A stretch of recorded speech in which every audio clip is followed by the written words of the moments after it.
Bonjour, bonjour. Allô, allô. Comment ça va? Bien. Et toi? Bien. Um, Hello, everybody. This is Richard David Lebrun. Lebrun. Lebrun. Lebrun. And today is French Week. That's right. Today, courtesy of my digital box, I've decided to point the webcam at my TV, and I've decided to turn the TV onto one of the French stations, and I'll let you have a listen. Hier, en troisième période, lorsque solidement mis en échec par Claude Giroux des Flyers. Ce soir, à Vancouver, les Canucks tenteront de profiter de l'appui de leurs partisans pour en finir avec les Prédateurs de Nashville. Les Canucks, en avance 3-1 dans la série, pourraient accéder à la finale de l'Ouest pour la première fois depuis 1994, année où ils avaient aussi atteint la grande finale.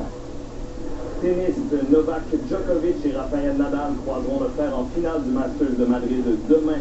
Djokovic a maîtrisé le surprenant brésilien Tomás Bellucci en 3 manches pour prolonger à 31 sa séquence d'invincibilité cette année. Nadal a aussi eu besoin de 3 manches pour éliminer son éternel rival, le Suisse Roger Federer. L'Espagnol a ainsi battu Federer pour une 16e fois en 24 duels. La finale des dames opposera Victoria Azarenka à Petra Kvitova. Baseball à Toronto, le lanceur des Tigers de Détroit, Justin Verlander, a complété le 2e match sans point ni coup sûr de sa carrière contre les Blue Jays. Verlander n'était qu'à un but sur balle d'obtenir un match parfait. Il a eu besoin de 108 lancés pour réussir le 9e match sans point ni coup sûr de l'histoire des Tigers, un gain de 9-0.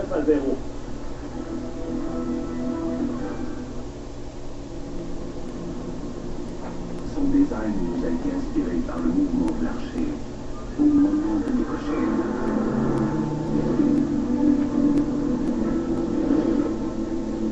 Mais nous croyons qu'il a aussi inspiré les 556 chevaux de son moteur V8 suralimenté.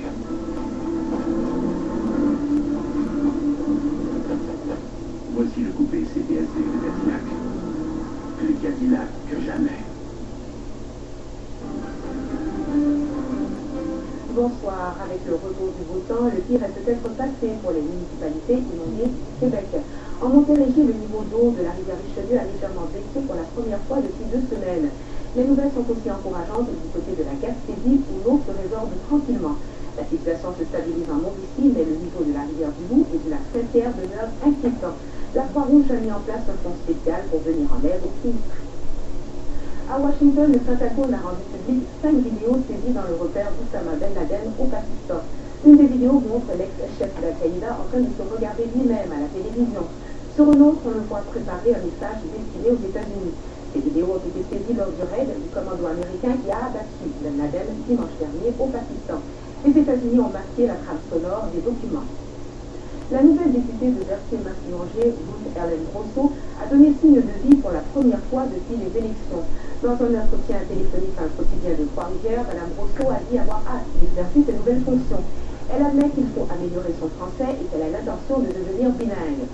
Depuis son élection, la députée a été prise en charge par une équipe du NPD qui contrôle étroitement ses débuts sur la scène politique.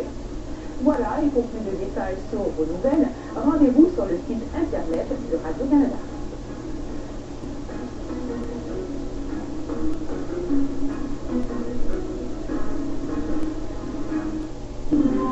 Ce soir, à Découverte, des avancées réalisées par la NASA à partir de l'orbite terrestre, des images d'éruptions solaires et de l'enfance de l'univers, de longs séjours sur Mir et la Station spatiale internationale, dans ce dernier épisode de l'histoire de la NASA.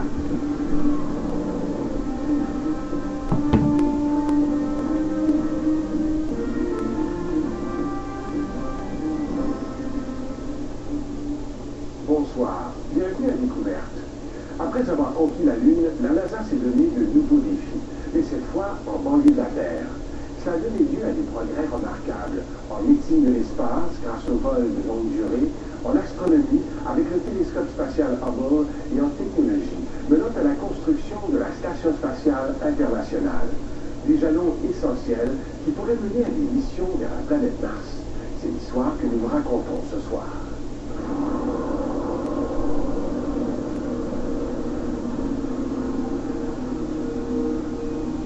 Canaveral, 1972. Avec Apollo 17, la NASA se prépare à son 6e et dernier alunissage.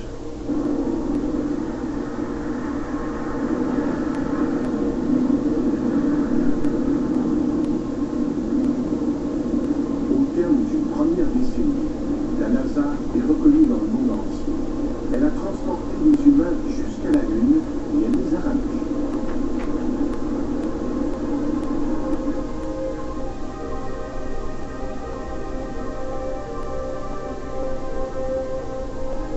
L'exploration spatiale progresse. Et pour voyager plus loin de la Terre, de nouveaux explorateurs devront apprendre à vivre longtemps dans l'espace. 3, 2, 1. Fire away, Houston. Vector good.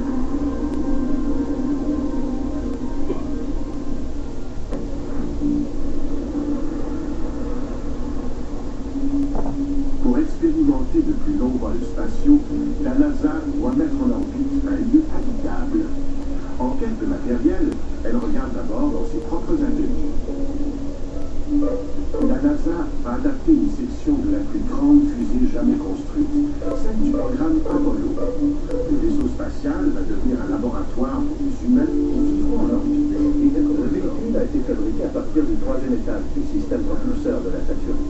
Il était très grand, comme une petite maison de 3 chambres. Chacune de nos chambres a environ la taille d'une cabine téléphonique. On appelle ce programme Skylab. La station spatiale vous permet de mener des expériences sur les personnes, les étoiles, les planètes, sur toutes sortes de choses. Et on y a appris que les hommes peuvent survivre dans l'espace. Skylab va être mise en orbite par une Saturn V. Ils ont utilisé la Saturn V pour le lancement du Skylab parce qu'il était énorme et très lourd. Ils devaient décoller le 14 mai et atteindre l'orbite prévue le lendemain. Je devais faire partie du vol, en compagnie du commandant Pete Conrad et du pilote Paul Royce. L'équipage va décoller à bord d'une fusée plus petite, pour ensuite s'amarrer à sa nouvelle station spatiale.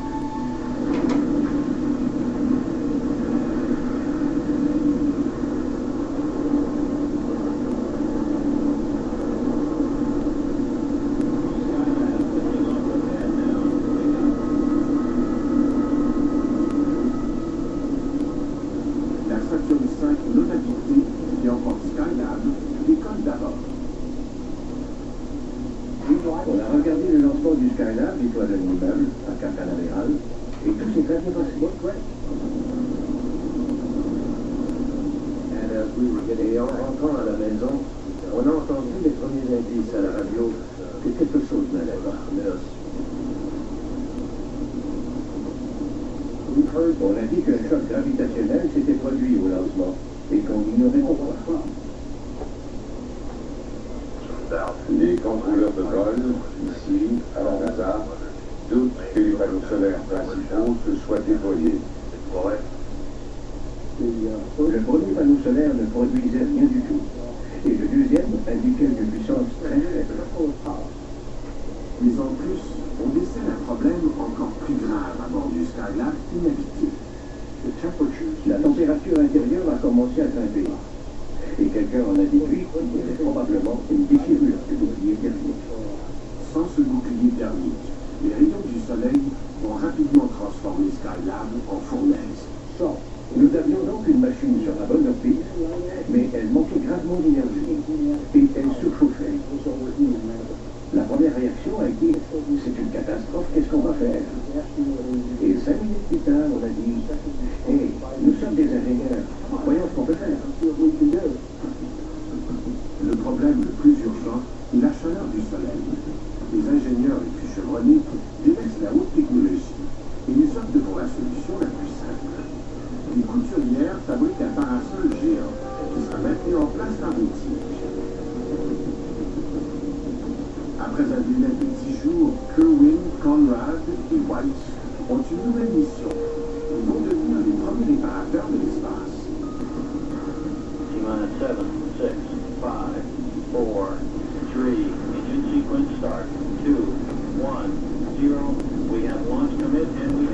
liftoff. The clock is running, and Skylab has cleared the tower. On a effectué le rendez-vous avec le Skylab environ 8 heures après le décollage. On a volé autour et on a filmé. Et les images étaient envoyées au sol. Ces images permettent aux contrôleurs de la mission d'évaluer la situation.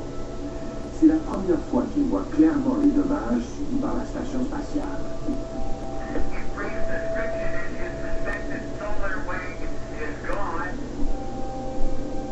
À 430 km d'altitude et en se déplaçant à plus de 27 000 km à l'heure, l'équipage doit entrer dans Skylab pour le réparer. Ça sentait un peu le brûlé, comme quand on brûle un peu de plastique. Vous savez, ce genre d'odeur.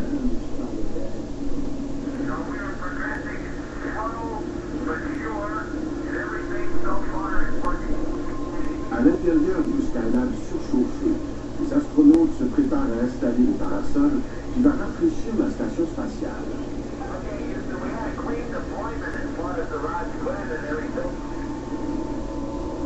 Puis on a libéré le ressort et les tiges se sont tendus.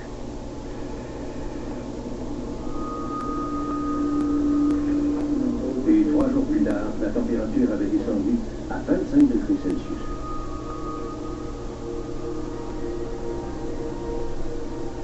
Il faut ensuite régler le problème de l'alimentation électrique.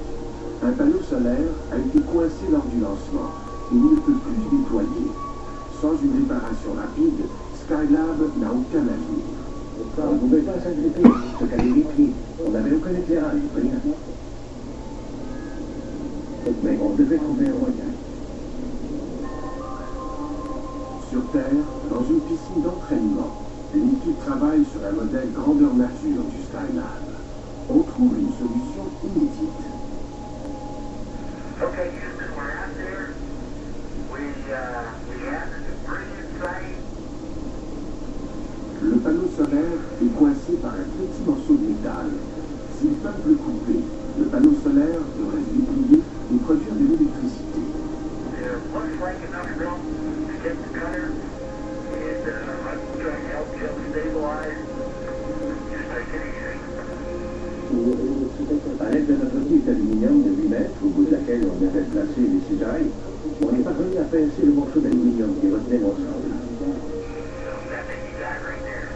Puis j'ai tiré sur la corde. Et je l'ai coupé. Je jure que j'ai entendu un craquement, mais je ne vois pas comment j'aurais pu.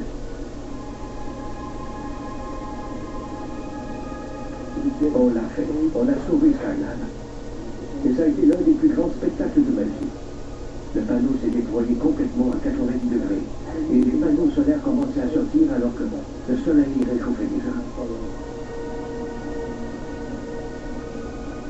Tout allait bien se passer. On allait mener la mission à terme. La station spatiale est maintenant en service.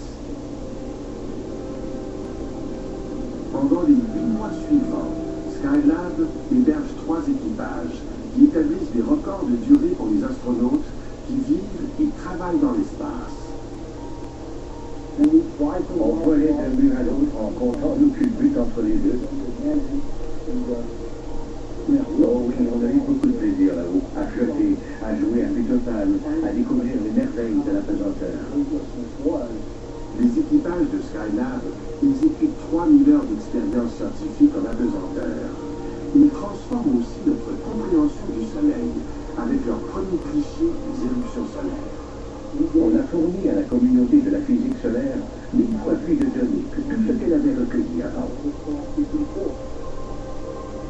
Skylab est la première grande étape vers l'habitation humaine de l'espace. Il est occupé en permanence pendant près de 6 mois. William Pogue, Edward Gibson et Gerald Carr forment le dernier équipage de Skylab. Ils y séjournent 84 jours en orbite.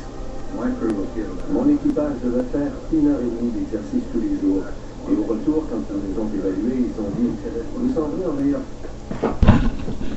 Anyway, this video is coming to a close, and I just want to say bonsoir, au revoir,